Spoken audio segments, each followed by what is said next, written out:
47 سال سے معاشی، تجارتی اور کاروباری بین الاقوامی پابندیوں میں جکڑے ملک نے صرف 2 ماہ میں دنیا کی سب سے طاقتور سپر پاور کو دن میں تارے دکھا دیے۔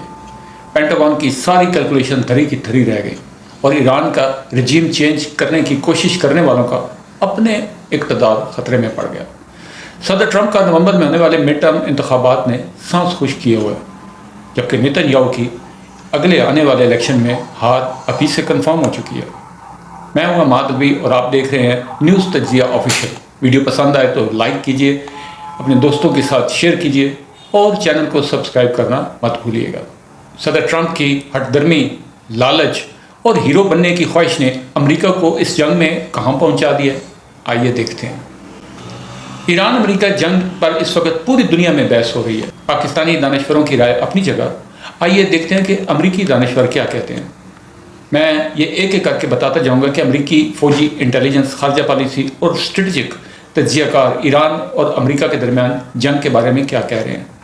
پہلا تجزیہ نگار Catherine Thomas from کیٹو institute.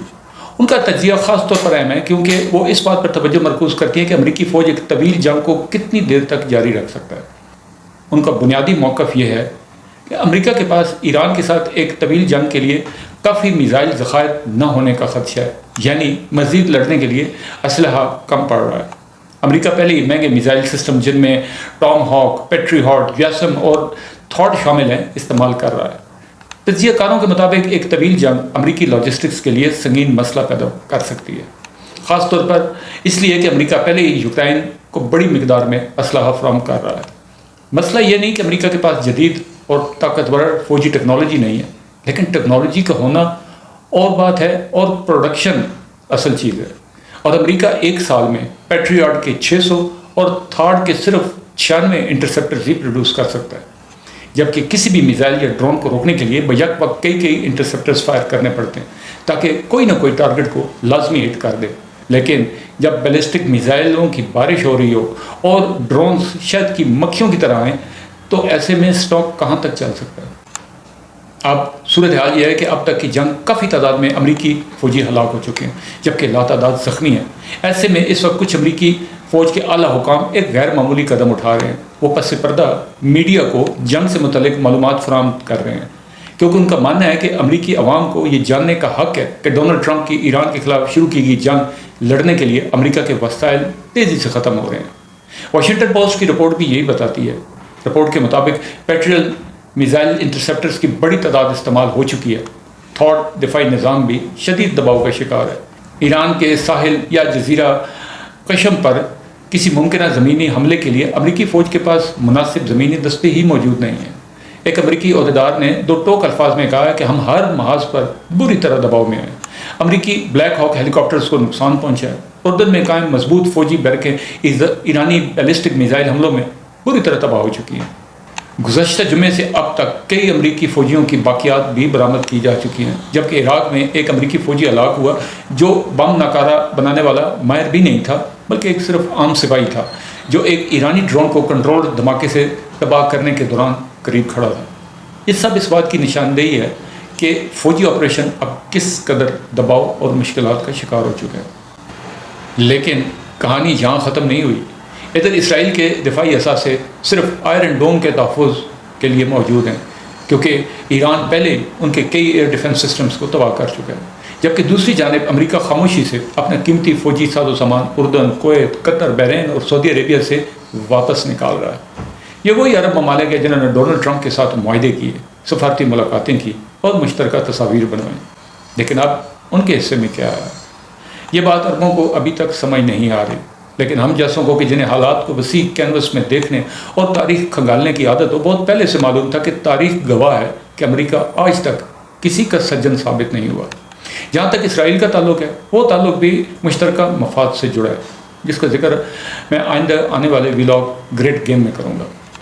Reports کے مطابق کویت کے ڈیسیلینیشن پلانٹس کو نشانہ بنایا گیا، کویت کے بجلی گھروں پر حملے ہوئے، بحرین کی بیپکو کی آئل تنصیبات بھی حملوں کی زد میں آئیں، جبکہ عراق کے تیل سے متعلق بنیادی ڈھانچے کو بھی نقصان پہنچا ہے۔ اسی دوران ایران مبینہ طور پر مسلم دنیا کے لیے اپنے پیغامات باقاعدہ نشر کر رہا ہے۔ ان پیغامات میں کہا جا رہا ہے اردن ہمیں اہداف کے بارے میں معلومات فراہم کرنے کا بہت بہت شکریہ۔ کویت، کیا تم دیکھ رہے ہو کہ تمہاری قیادت نے ٹرمپ سے وفاداری نبھا کر تمہیں کس مقام پر لا کھڑا کیا ہے؟ ایران صرف ایک جنگ نہیں لڑ رہا، بلکہ وہ بقول ان رپورٹس کے امریکہ کے اپنے اتحادیوں کو واشنگٹن کے خلاف کرنے کی کوشش کر رہا ہے۔ ادھر عالمی منڈی میں خام تیل کی قیمت $90 فی بیرل سے تجاوز کر چکی ہے، اور خدشہ ظاہر کیا جا رہا ہے کہ یہ $100 فی بیرل تک پہنچ جائے گی، لیکن اصل کہانی ابھی باقی ہے۔ دوسری جانب ایران کے وزیر خارجہ عباس اراغچی، جو ایک تجربہ کار سفارتکار اور مذاکرات کار سمجھے جاتے ہیں، امریکی نمائندے اسٹیو وٹکوف کے سامنے بیٹھے، انہوں نے ایک ایسا جملہ کہا کہ جس نے اس تنازع پر نظر رکھنے والے ہر شخص کی توجہ اپنی جانب مبذول کر لی۔ انہوں نے کہا کہ ہماری یورینیم افزودگی یعنی کہ انریچمنٹ برائے فروخت نہیں ہے۔ رپورٹس کے مطابق عباس اراغچی نے امریکی نمائندے کو واضح الفاظ میں بتایا کہ ایران دھمکیوں کے سائے میں کبھی مذاکرات نہیں کرے گا۔ ان کا کہنا تھا کہ گزشتہ 20 سالوں کی پابندیوں، دباؤ اور اپنے سائنسدانوں کی قربانیوں کے بعد ایران نے اپنا جوہری پروگرام قائم کیا۔ اب یہ کسی سودے بازی یا نیلامی کا حصہ نہیں بن سکتا۔ ایران کا موقف ہے کہ اصل تنازع اس وقت شروع ہے جب واشنگٹن نے ایران سے زیرو افزودگی یعنی کہ یورینیم کی افزودگی مکمل طور پر ختم کرنے کا مطالبہ کیا۔ ایران کے مطابق یہ مطالبہ اس 12 روز جنگ کی بنیادی وجہ بنا تھا۔ رپورٹس میں مزید دعویٰ کیا جا رہا ہے کہ جب وہ جنگ ایران کو جھکانے میں ناکام رہی اور نہ ہی ایرانی عوام اپنی حکومت کے خلاف کھڑے ہوئے جیسے کہ اسرائیل اور واشنگٹن توقع کر رہے تھے، تو اس کے بعد موجودہ کشیدگی نے ایک نئی شکل اختیار کر لی۔ اب سوال یہ ہے کہ ایسی جنگ کی جس میں کامیابی واضح نظر نہیں آ رہی، ایسے خطے میں جہاں غصہ مسلسل بڑھ رہا ہے، اور ایسی صورتحال میں جہاں خام تیل کی قیمت $100 فی بیرل تک پہنچنے کی بات کی جا رہی ہے، ڈونلڈ ٹرمپ کے پاس آگے کیا راستہ بچتا ہے؟ اسی دوران جاپان سے آنے والی بات لیک شدہ رپورٹس میں یہ دعویٰ بھی کیا جا رہا ہے کہ ڈونلڈ ٹرمپ اب خاموشی کے ساتھ شمالی کوریا کے رہنما کم جونگ ان کے ساتھ ایک علامتی معاہدہ کرنے کی کوشش کر رہے ہیں۔ رپورٹس کے مطابق اس ممکنہ معاہدے میں صرف مختصر درمیانے فاصلے تک مار کرنے والے میزائلوں پر پابندی عائد کرنے کی بات ہو رہی ہے، جبکہ شمالی کوریا کے طویل فاصلے تک مار کرنے والے میزائلوں کو اس سے باہر رکھا جا سکتا ہے۔ ان رپورٹس میں یہ دعویٰ کیا جا رہا ہے کہ اس کا مقصد صرف یہ تاثر دینا ہے کہ ٹرمپ نے جوہری محاذ پر ایک بہت بڑی کامیابی حاصل کی ہے۔ تاہم ناقدین کے مطابق اگر ایسا معاہدہ ہوا تو اس سے جاپان اور جنوبی کوریا جیسے ممالک مستقبل میں شمالی کوریا کے ممکنہ جوہری دباؤ کے سامنے غیر محفوظ ہو کے رہ جائیں گے۔ رپورٹس میں یہ بھی کہا جا رہا ہے کہ شاید اس طرح کی سفارتی پیش رفت کا مقصد ایران کے معاملے سے عالمی توجہ ہٹانا بھی ہو سکتا ہے۔ ایک عام سوال یہ بھی اٹھایا جا رہا ہے کہ اگر اس جنگ کے منصوبہ ساز دنیا کے ایک دوسرے خطے میں اپنی کامیابیوں کا تاثر پیدا کرنے کی کوشش کر رہے ہوں اور دوسری طرف امریکی فوجی مسلسل ہلاک اور زخمی ہو رہے ہوں، تو پھر آخر یہ جنگ کس کے مفاد کی خاطر لڑی جا رہی ہے؟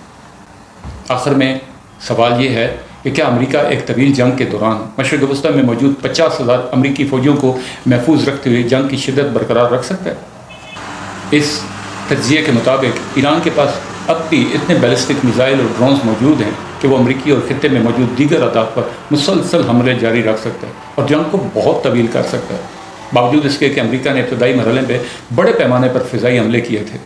واشنگٹن کے لیے اصل اسٹریٹجک خطرہ روایتی جنگ میں شکست نہیں، اصل خطرہ یہ ہے کہ امریکہ ایک طویل اور مہنگی جنگ میں پھنس چکا ہے، بالکل اسی قسم کی جنگ جسے امریکہ ماضی میں فیصلہ کن انجام تک پہنچانے میں مشکلات کا شکار رہا تھا، چاہے وہ ویتنام کی جنگ ہو یا افغانستان کی۔ اپنی رائے کامنٹس میں ضرور دیجیے گا۔